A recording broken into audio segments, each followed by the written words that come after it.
Et si 3 livres d'un même auteur n'étaient en fait qu'une seule et grande histoire? C'est le voyage qu'on vous propose aujourd'hui dans l'œuvre de Ngor Diomaye Ngom pour découvrir comment ces récits forment une trilogie poignante sur les épreuves de l'âme.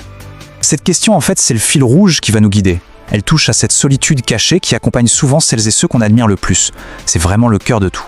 Alors, avec ces 3 livres, Ngor Diomaye Ngom nous embarque dans un voyage super cohérent. On part de la blessure originelle de l'enfance, on traverse les conflits du monde adulte et on finit face à la plus grande des batailles, celle contre soi-même. Allez, on plonge dedans. Et on commence par le début évidemment. Le premier livre, Il se brûlait en brillant. C'est vraiment la clé de tout, la pièce maîtresse. Un récit autobiographique qui pose les fondations de toute la trilogie. Et c'est là que tout se joue, dans ce contraste absolument saisissant. D'un côté, il y a l'image publique, le petit génie, la fierté de tous. Et de l'autre, une réalité intérieure terrifiante, un gamin isolé, rongé par la peur de décevoir, qui porte seul le fardeau écrasant des attentes des autres. C'est là que tout se fracture. Et attention, ce n'est pas juste une idée en l'air. L'auteur raconte des moments très précis. Imaginez un peu la scène. Un enfant en CP qu'on appelle dans la classe des CM2 pour résoudre un problème, et qui humilie les plus grands. Imaginez que votre seul but dans la vie soit de ne jamais être puni par votre maîtresse préférée, non pas par peur de la douleur, mais pour préserver une image de perfection. Et puis, le choc. Être puni délibérément juste pour que l'enseignante ne soit pas accusée de favoritisme. C'est une leçon brutale sur l'injustice.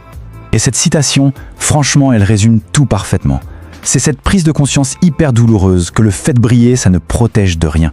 Que même les gens qui nous aiment peuvent nous faire du mal, juste pour sauver les apparences. C'est la blessure qui va tout déclencher. Alors on avance dans la trilogie. Et dans ce deuxième livre, cette blessure d'enfance, elle change de forme. L'auteur passe à la fiction, d'accord, mais les thèmes de la solitude, de l'incompréhension, ils sont toujours là bien présents. Sauf que maintenant, le combat n'est plus juste dans sa tête. Non, là, il explose au grand jour. On découvre donc le pasteur menacé, et on suit ce pasteur, Emma. Il débarque dans un village plein de bonnes intentions, mais il se prend un mur de silence, de suspicion, une communauté qui le teste, qui cache des secrets terribles, et on le voit, une fois de plus, c'est l'histoire d'un homme seul face à un monde qui ne le comprend pas.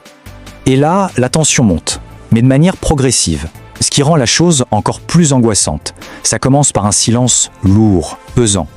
Puis les gens se confient, mais leurs confessions sont des fardeaux empoisonnés. On parle de meurtre, d'inceste. Et très vite, cette pseudo-confiance se retourne contre lui. Ça devient de l'hostilité pure et dure, des menaces bien réelles, jusqu'à sa disparition. L'homme de bien devient la cible. Bon, et ça nous amène tout droit au 3e livre. Après le combat contre le monde extérieur, l'auteur nous fait plonger dans le conflit le plus intime. Cette fois, le danger ne vient plus du village, non, il vient de l'intérieur même du pasteur. Voici donc le pasteur solitaire. Le personnage principal, c'est encore un pasteur, mais son épreuve est très différente.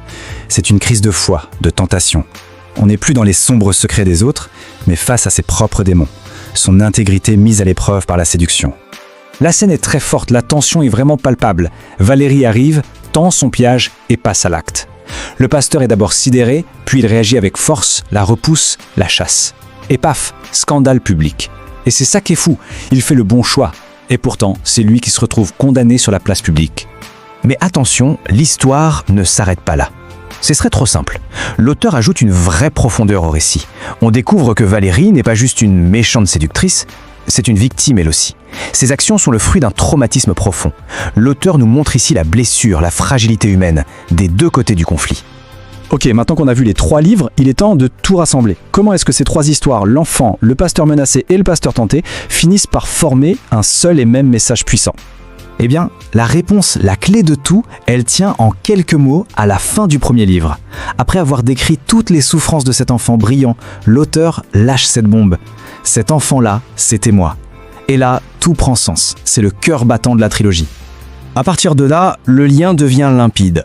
L'expérience personnelle de l'enfant qui se brûlait en brillant est la source de toute la fiction qui suit. Les pasteurs Emma et Emmanuel sont des projections de l'auteur, des personnages à travers lesquels il continue d'explorer ses propres thèmes, de solitude, de pression et de bataille intérieure. Et quand on regarde le tableau d'ensemble, la logique est implacable. Il se brûlait en brillant, c'est l'origine de la blessure, l'enfant face aux attentes. Le pasteur menacé externalise ce combat, le pasteur face au monde. Et enfin, le pasteur solitaire l'internalise, le pasteur face à la tentation. C'est bien une trilogie de l'âme.